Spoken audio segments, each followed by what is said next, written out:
Contra a Corrente hoje tem um programa especial para vocês, que é sobre a produção descentralizada de energias renováveis e alimentos, a propósito de uma situação que ocorreu aqui no Brasil no início do mês, que foi o apagão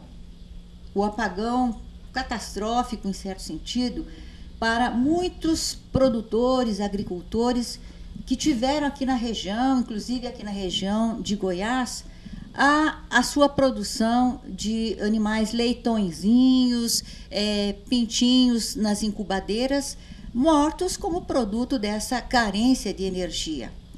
Portanto, isso nos chamou a atenção para uma questão. Será que nós estamos realmente utilizando todas as possibilidades das energias alternativas ou energias não convencionais, a biomassa, para que esses agricultores tenham realmente a possibilidade de manter, de autossustentar a sua produção? Então, para falar sobre esse tema, aqui nós temos a presença de dois técnicos importantes de Minas Gerais que têm dedicado os últimos anos, aliás, vários anos, ao estudo desse tema. Aqui nós temos o senhor Eduardo Dumont, que é um economista especialista em planejamento agrícola de Minas Gerais, e também Carlos Alberto Ferraz, que é um gestor ambiental especialista em energias renováveis e também de Minas Gerais. Então, nós vamos iniciar esse programa com uma primeira pergunta, uma introdução, na realidade, que vai fazer o senhor Eduardo sobre a importância que tem a energia renovável, a biomassa, na produção de alimentos, e a importância que tem a forma descentralizada dessa produção em pequenos e médios agricultores para que a população brasileira tenha um desenvolvimento autossustentável. Então, tem a palavra o Eduardo. Helena, agradecemos o convite. É um tema extremamente importante para o desenvolvimento econômico do país. O Brasil, por ser um país tropical, ter uma extensão que nós temos, ter a quantidade de água que nós temos, nos credencia para sermos um grande produtor de energias renováveis. Muitas pessoas, quando se deparam com esse debate, eles falam, vai produzir energia e ao mesmo tempo vai deixar de produzir alimento.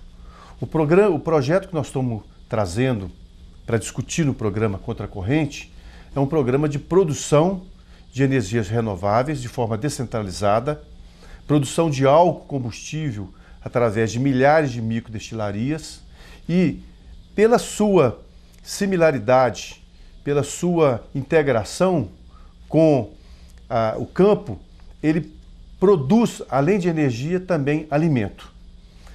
E, no nosso entender, esse debate sobre a descentralização de produção de energias renováveis, ele não é novo, mas, no entanto, ainda nós temos uma situação que não se justifica no país. Hoje, 60%, em torno de 60% do álcool produzido, ele se concentra no estado de São Paulo, em torno de 52%, 8% em Minas Gerais e o restante em Goiás, Mato Grosso e uma parte no Nordeste. E esse álcool, ele faz um passeio muito grande e ele gera uma concentração de terra e de riqueza, sendo que nós já temos provado, através de experiências, de literatura, que é possível você produzir álcool combustível de forma descentralizada no país inteiro. E com uma característica que é muito importante, com descentralização de renda. Uma vez de ser um projeto, um setor econômico que gera a concentração, nós estamos sugerindo a implantação de um programa que possibilita a descentralização da produção, com descentralização de renda pelo país inteiro, evitando, inclusive, o passeio que o álcool faz hoje. Porque hoje, pela legislação, uma usina que produz álcool, ela tem que obrigatoriamente passar por uma distribuidora, da distribuidora ir para o posto. E, no entanto, nós podemos produzir álcool através das pequenas propriedades, através das cooperativas, e essa cooperativa abastecer os postos. Mas eu acho que era interessante a gente entrar nos aspectos técnicos dessa produção, e o Carlos Alberto poderia estar contribuindo com essas informações. Certo. Carlos Alberto é um especialista, né, na produção de energias renováveis, de direção e implementação de microdestilarias, e nos vai explicar como funcionam essas microdestilarias, que impacto ambiental tem, né, que se tem, né? Então, você tem a palavra agora. Obrigado, Helena, pelo convite também. Olha, impacto ambiental, qualquer forma de energia para produção geraria um impacto. O que a gente tem que analisar é o quão de impacto, o tamanho desse impacto. No caso das microdestilarias, elas são viáveis economicamente, socialmente e ambientalmente, porque o impacto é muito pequeno, né? O investimento é baixo e são produtos que, além do álcool combustível, o pequeno produtor poderia também produzir, no caso de alimentos, e os fertilizantes também para esse alimento. No nosso projeto, que é o UNIGEA, né, que é a Unidade Geradora de Energia e Alimento, ele demonstra que em pequenas propriedades de até 10 hectares, você consegue ter uma produção de álcool, né, e de alimentos com um mínimo de impacto. Um sistema fechado com uma produção descentralizada, né, e que, além dessa energia, que é muito importante para o Brasil, nós estamos vendo aí o que vem acontecendo aí com esses apagões, uma energia seria descentralizada, porque não só combustível, mas também energia elétrica, que ele poderia ter seu gerador também, e além de alimento de boa qualidade, sem agrotóxicos, porque ele produz como um subproduto o fertilizante também para esses alimentos. É um sistema muito simples. Qualquer cachaçaria, qualquer alambique que nós temos muito, principalmente em Minas, basta acrescentar uma torre de retificação, e ele também poderia, além da cachaça, ele poderia fazer o álcool combustível. Com esses resíduos, ele faria uma alimentação do seu gado com a vinhaça, e com o bagaço, ele alimentaria o gado e fazia o adubo orgânico. Quer dizer, é um sistema fechado que não gera resíduo algum, né, para o meio ambiente. Todos os resíduos são aproveitados em prol de energia e de alimento. Certo.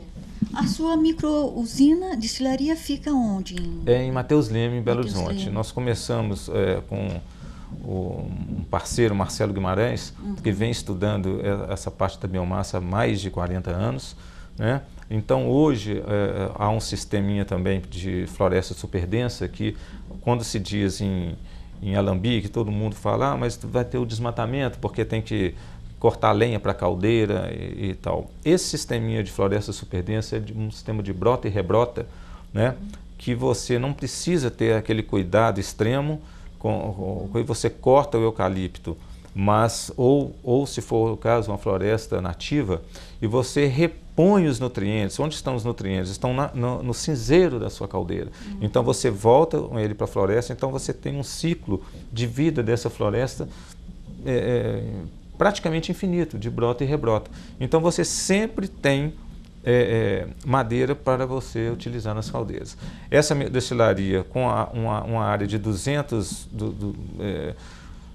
não, em torno de 6 hectares de cana, você tem 200 litros de álcool dia, né? Então você pode fazer um grupo de 10, de 20 pequenos produtores com uma central com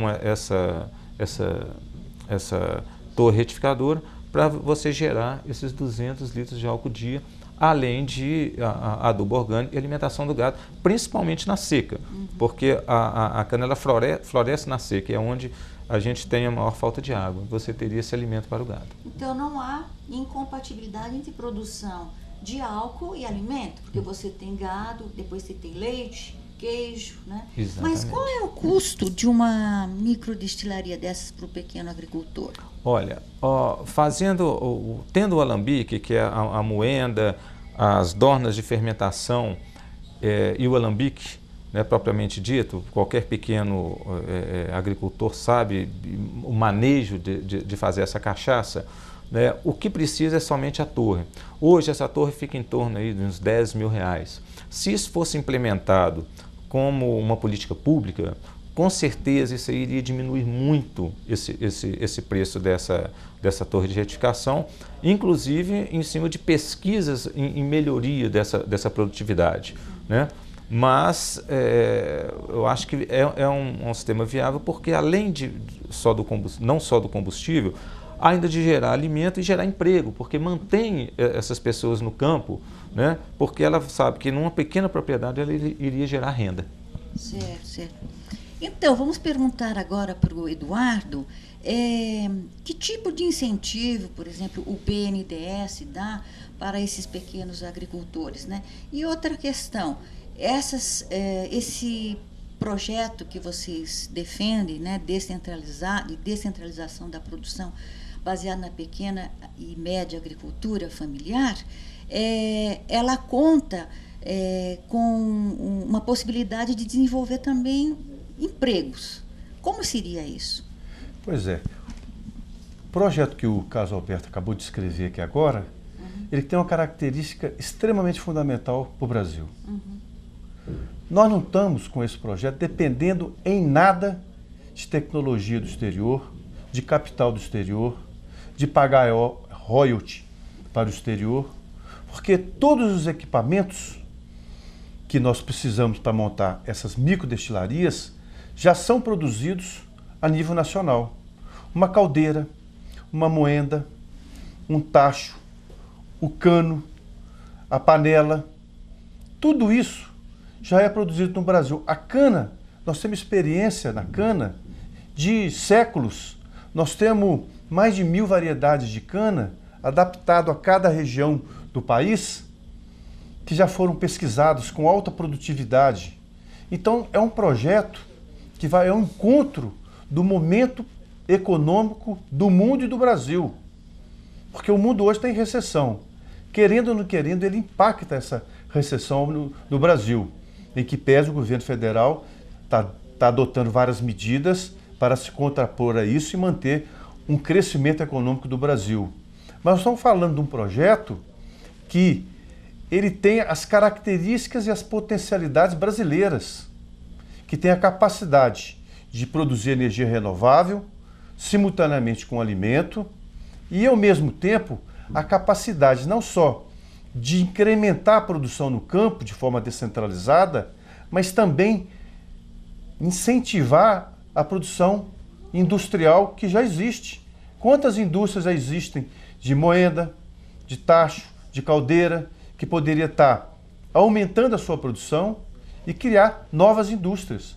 Porque o campo brasileiro nosso, ele não é só o campo, é a cidade, campo-cidade.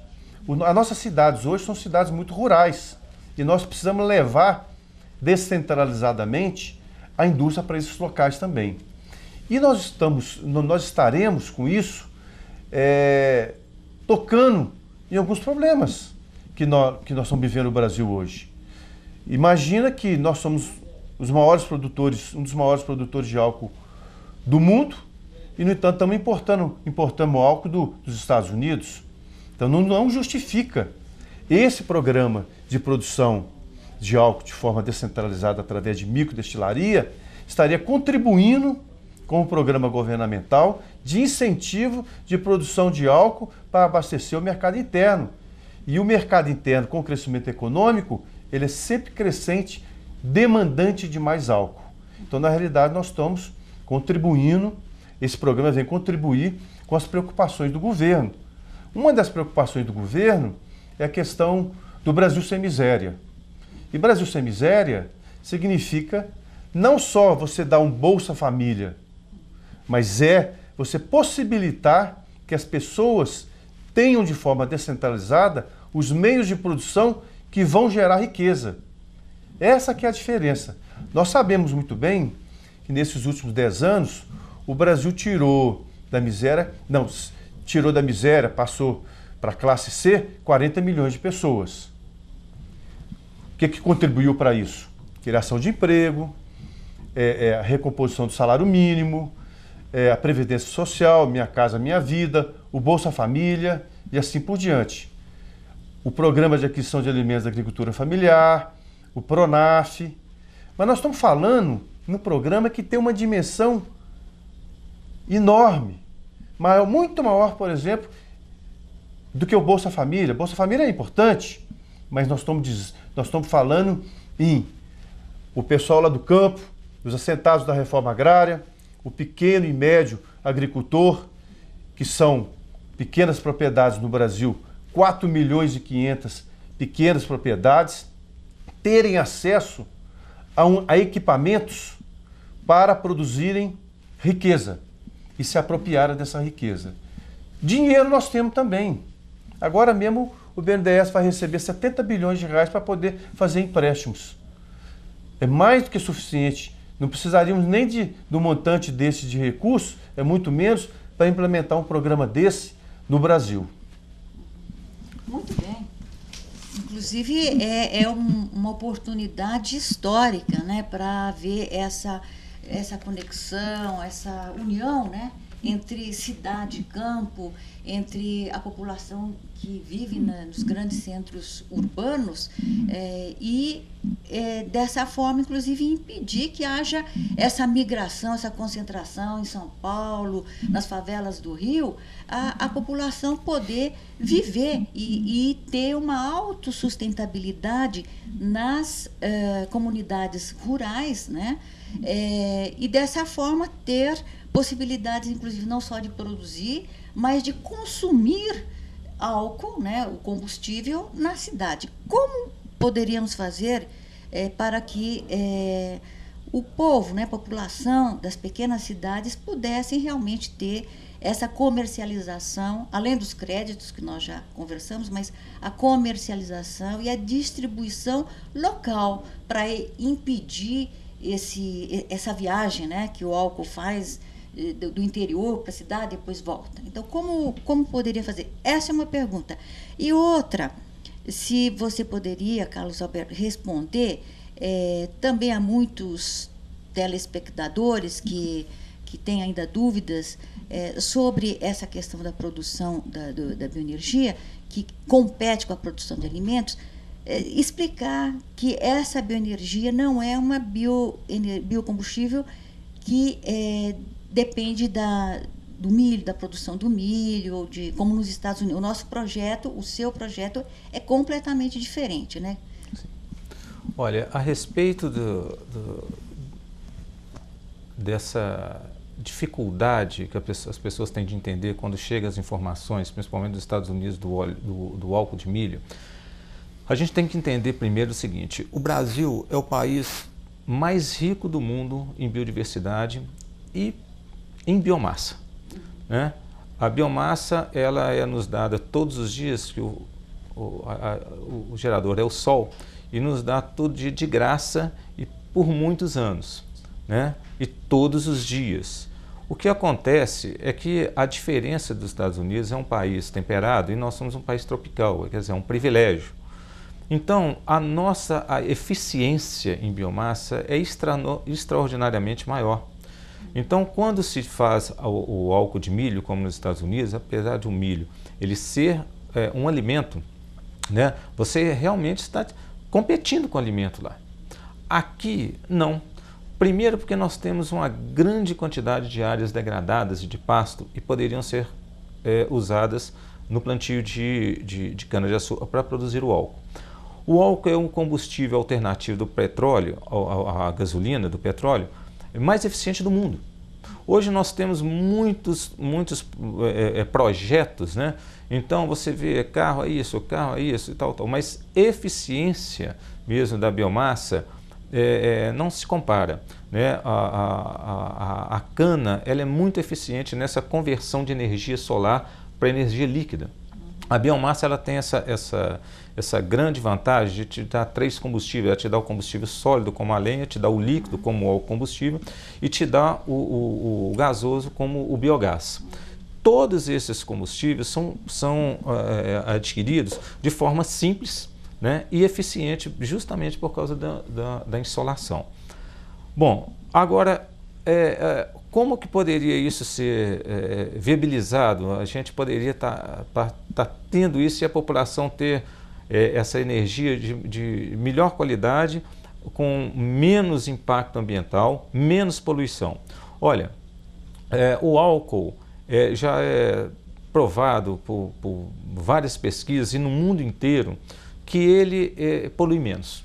Hoje, São Paulo, por exemplo, se não fosse pelo álcool, não se respiraria na cidade de São Paulo, né? E, além disso, com todas as tecnologias sendo desenvolvidas hoje, ele é um combustível que é fácil de ser produzido, né? É melhor que, em vez de nós termos muitas mega destilarias, elas são concentradas, ter várias microdestilarias descentralizadas, gerando emprego e renda. Né? É melhor muitos produzindo pouco do que poucos produzindo muito. Né? Então, isso é o fator fundamental. Nós temos que ver a biomassa é a energia do futuro.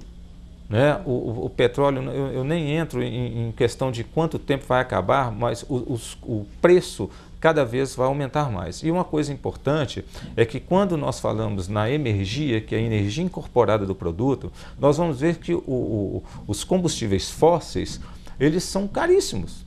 Né? As externalidades negativas não são colocadas junto na composição desse preço, porque se elas fossem colocadas, com certeza ninguém daria conta de abastecer seu carro hoje. Né? Então, com o álcool e outra coisa também que é interessante falar, a gente não pode nunca comparar um combustível fóssil com um não fóssil. Né? Porque o combustível fóssil, além de poluente, caro e tem um tempo previsto de término, né, da sua produção, a biomassa é ao contrário. Né? O combustível não fóssil, enquanto nós tivermos plantação, e quando eu falo de combustível fóssil, eu não estou dizendo só especificamente do álcool. Né? Tem a lenha, o carvão, hoje a gente tem a população tem confunde as coisas, pensa que quando se fala em biomassa, em lenha, em carvão, se pensa que isso é atrasado, né? Que ninguém vai voltar à época de cortar lenha e tal, mas é um engano. A biomassa é um combustível do futuro, então tem várias tecnologias como a gaseificação, né, que elas são altamente eficientes, e que a lenha, né, se você tem um plantio, tanto faz de floresta nativa como floresta plantada, no caso da nativa, é simplesmente saber fazer o manejo. Se você souber manejar uma floresta, você tem uma produção de energia praticamente ilimitada. Pois é, então nós estamos vendo que a forma de energia, bioenergia ou biocombustível, não é a que tem que ser colocada em questão, mas sim a forma de propriedade, né? Quem produz e como se produz. Né? Então, nesse sentido, seria importante também analisar, principalmente considerando que aqui no Brasil nós temos um Brasil sem miséria, e onde a produção descentralizada, baseada em pequenos e médios agricultores, poderia se casar muito bem com os objetivos e propósitos do Brasil sem miséria. Nós necessitamos, porém, de uma participação, de um elemento descentralizador na produção, mas centralizador no sentido de coordenar, né, os créditos, a distribuição, a comercialização. O Estado. Como é que deveria o Estado participar nesse projeto de vocês? Precisamos de um instrumento, uma entidade estatal? Porque nós estamos vendo que no Equador, em Cuba, na Venezuela, estão adotando esse nosso projeto sobre a questão da bioenergia, mas já de forma até mais avançada. porque existe um Estado de bem social, um Estado que se preocupa em beneficiar a população. Então, estão assumindo, criando micro-usinas ou usinas estatais em todos esses países. Nós éramos antes contra a corrente. Como é que nós poderíamos fazer aqui no Brasil, Eduardo? Helena, essa questão é uma questão extremamente fundamental. Porque muitas pessoas perguntam: bom, se o projeto de vocês é tão bom, por que até hoje ele não foi implementado? Eu acho que nós temos que desmistificar algumas coisas que se colocam com relação a essa questão da produção de água e energia descentralizada. Então, muitas vezes eles viram e falam assim: mas não vamos ter controle de qualidade desse produto? E, no entanto, quem conhece a cadeia de produção do leite, que é produtor de leite, que retira lá o leite, vai até a agroindústria, sabe que é possível você ter um controle de qualidade daquele leite que vai lá para a mamadeira do neném ou para a nossa mesa. E, no entanto, o álcool é muito mais fácil fazer esse controle de qualidade do que do leite. Então, analisando a cadeia do leite, cai por terra essa questão que eles falam, não vai ter controle da qualidade do álcool. É possível fazer isso. Uma segunda questão é a questão da distribuição desse álcool. Quem pega os dados para analisar aonde se produz o álcool e o passeio que esse álcool faz, então o município de Minas Gerais, Montes Claros, ele tem que receber o álcool lá de Betim. Vai rodar 450 quilômetros para aquele álcool ir para lá. E muitas vezes você pode ter hoje uma usina que produz perto de Montes Claros. No entanto, tem que ir lá para pegar a chancela da distribuidora para poder ir para lá. E, no entanto, o programa de produção de álcool combustível de forma descentralizada através de microdestilaria possibilitaria vários pequenos produtores produzirem, vai para uma cooperativa, essa cooperativa retifica o álcool na sua graduação necessária e, através de um controle municipal. No município você tem Secretaria da Fazenda, você tem o IMA, você tem a Emater, você tem vários organismos que facilmente poderiam estar fazendo o controle desse álcool. E esse álcool vai diretamente para o posto de gasolina. Então nós temos que desmistificar essa questão. Aí vem uma outra questão, mas o custo disso? A pequena propriedade não consegue concorrer com os grandes usineiros. Isso também não é verdade, porque nós temos uma denominação na economia que chama-se deseconomia de escala. O que é isso? Em determinadas situações econômicas de pequena, ela tem a capacidade de utilizar outros fatores. Por exemplo, a hora que você está produzindo o álcool, você está produzindo o vinhoto. O vinhoto é fertilizante. Você está produzindo o bagaço. Para os animais, né? O bagaço é alimento para os animais. Uhum. Você pode pegar o bagaço e transformar em adubo orgânico. Adubo orgânico é dinheiro. Uhum. Hoje, cada dia mais, os insumos estão mais caros, que é uma outra preocupação que o governo deve ter. Por quê? A economia brasileira, sendo ela pujante, né? Agora mesmo o governo anunciou um aumento em torno de 10%, a Conab, na produção agrícola brasileira. Nós vamos bater o teto aí de 180 milhões de toneladas de grãos. Mas, no entanto, nós temos alguns problemas básicos. A maior parte do fertilizante nosso está sendo importado de empresas multinacionais. A comercialização, 4 ou 5 empresas. A exportação, da mesma forma. As sementes, da mesma forma, 4 ou 5 empresas controlando. Ou seja, cada dia mais, a agricultura brasileira está dependendo de empresas do exterior, que inclusive recebem royalties, inclusive enviam os lucros para as suas matrizes. Quando nós estamos falando do programa de produção de energia renovável de forma descentralizada, nós estamos falando de todos esses insumos são nacionais. Ou seja, é extremamente sustentável, gerador de renda, gerador de bem-estar no campo e fomentador da indústria nacional.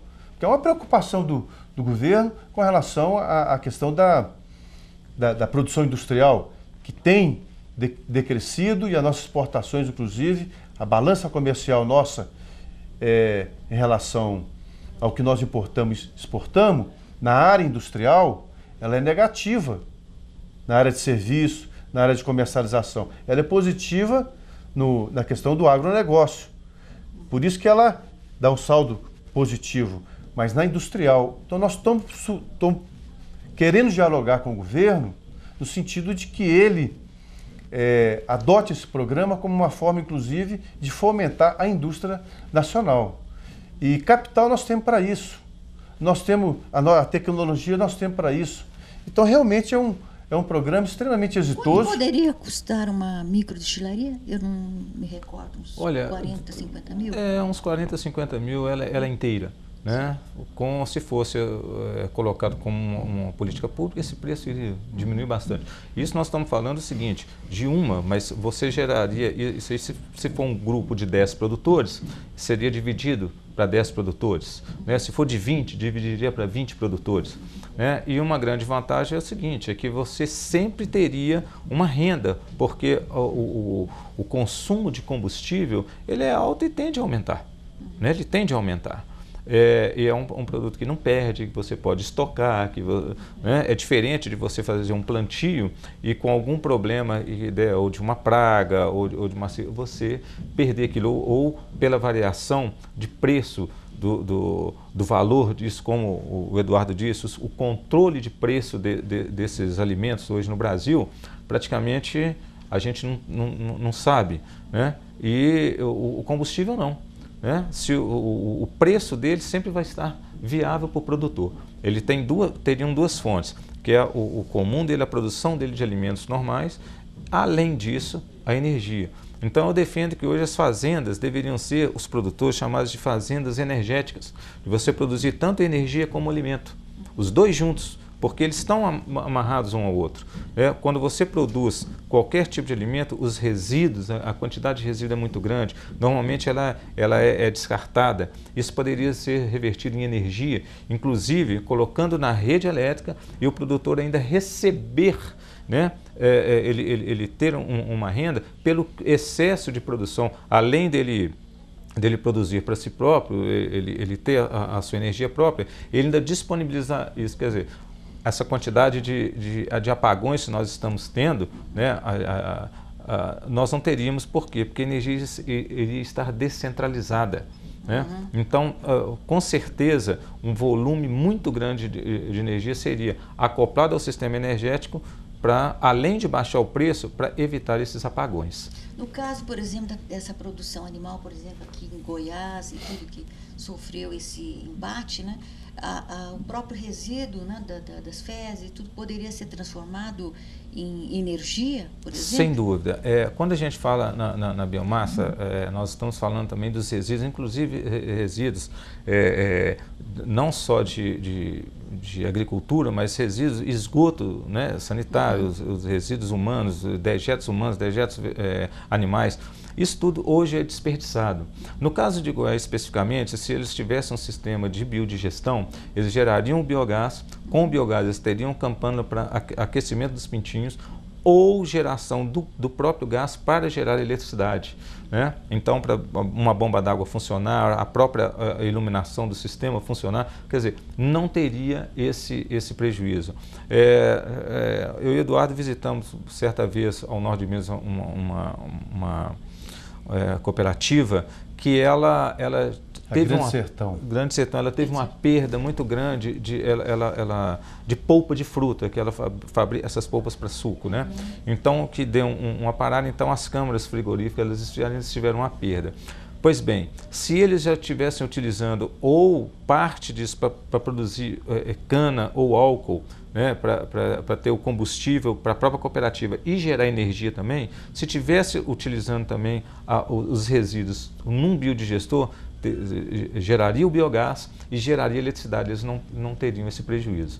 Então hoje no Brasil é importante a gente colocar que a biomassa é uma riqueza e nós estamos vendo aí muito dinheiro sendo gasto com energias de países temperados, como a eólica, por exemplo, né? A gente é uma tecnologia que não é nossa, nós temos que aprender tudo, nós dependemos praticamente de tudo, da importação dos equipamentos, de técnicos, da manutenção, né? Sendo que com a biomassa é uma energia do futuro. Nós já tínhamos muito conhecimento a respeito disso até a década de 50, né? Tínhamos vários laboratórios que pesquisavam em cima de biomassa, né? E está tudo parado.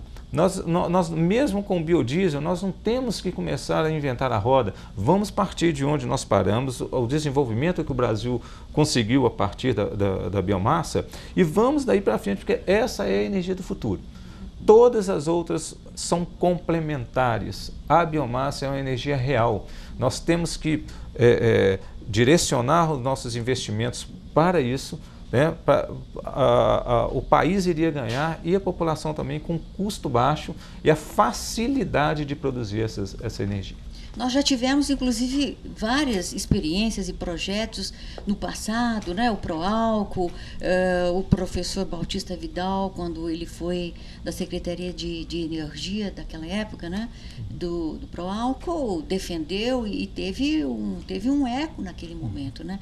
Então, o que eu gostaria só porque nós já estamos quase chegando ao final desse programa, voltando à questão do papel, da função do Estado, que deveria contribuir nesse processo de dignificação da energia e de servir a população, houve já campanhas enormes aqui que fizemos, né, sobre a Empresa Brasileira de Agroenergia, né, a EBA.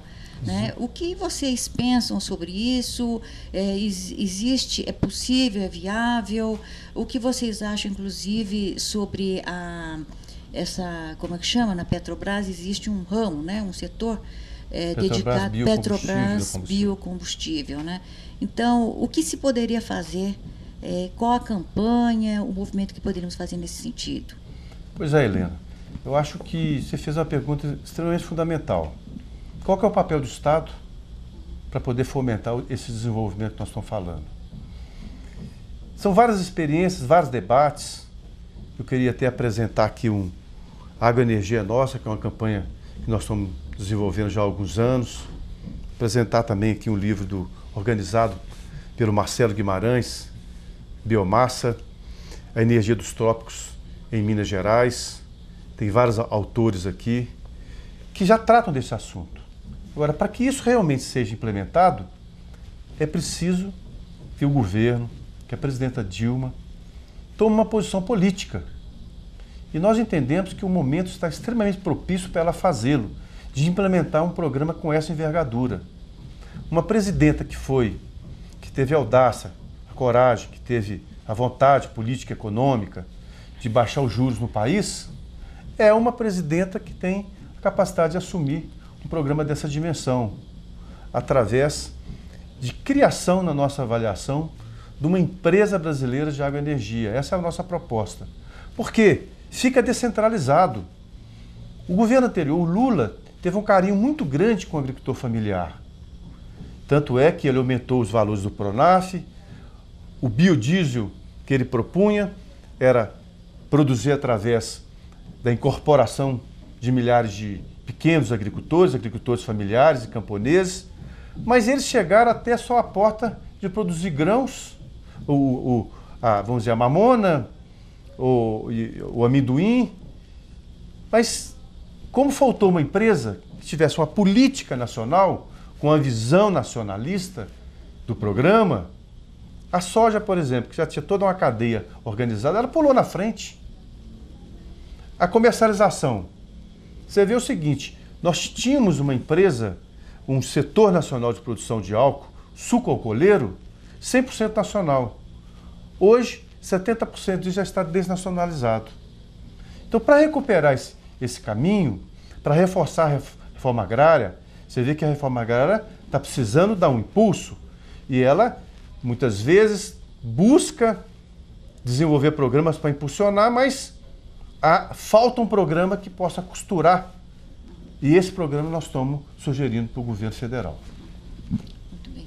Carlos Alberto? Olha, eu acho que considerações finais? A importância dessa empresa brasileira de agroenergia, apesar da Petrobras Biocombustível, apesar da Embrapa Agroenergia, eu acho que não é só... Eu acho que essa empresa ela seria fundamental para o país, porque não é só a Embrapa pesquisa e tal, mas não é só pesquisa, sabe?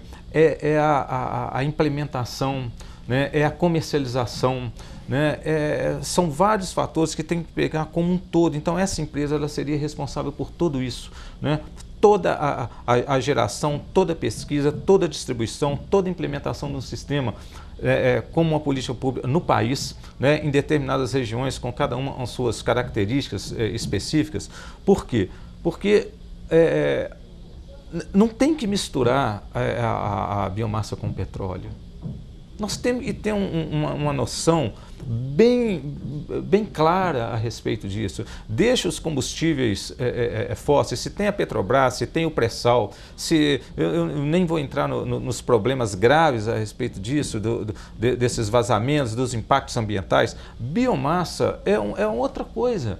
É o futuro. A gente tem que ver os nossos filhos, a gente tem que ver os nossos netos, nós temos que ver a grandiosidade que o país tem, o potencial que o país tem em cima de biomassa de gerar energia e alimento, né? Eu acho que a natureza levou aí bilhões de anos desenvolvendo uma tecnologia que se chama fotossíntese, né? E além da gente produzir essa energia, ela tem dois subprodutos fantásticos, né? O oxigênio, né? E o alimento, quer dizer, vitais para a vida no planeta. Muito bem, nós chegamos ao final do nosso programa. Queremos agradecer imensamente o Eduardo Dumont e o Carlos Alberto, que deram uma contribuição enorme de informação, porque nós vivemos de contra-informação na grande mídia, e são elementos fundamentais para que nós defendamos a soberania nacional, defendamos nossas riquezas nacionais, e existe uma enorme possibilidade, porque existe uma onda que gira por toda a América Latina nesse sentido. Esse é o momento, nós já tivemos momentos importantes na história do Brasil, desde Vargas, Getúlio Vargas, e nós queremos, então, ajudar esse processo onde intelectuais, técnicos como eles, estão dispostos há anos, pressionando a porta para dar essa contribuição para o Brasil e para a humanidade. Muito obrigada a todos pela sua participação e mantenham-se aí ligados com a TV Cidade Livre.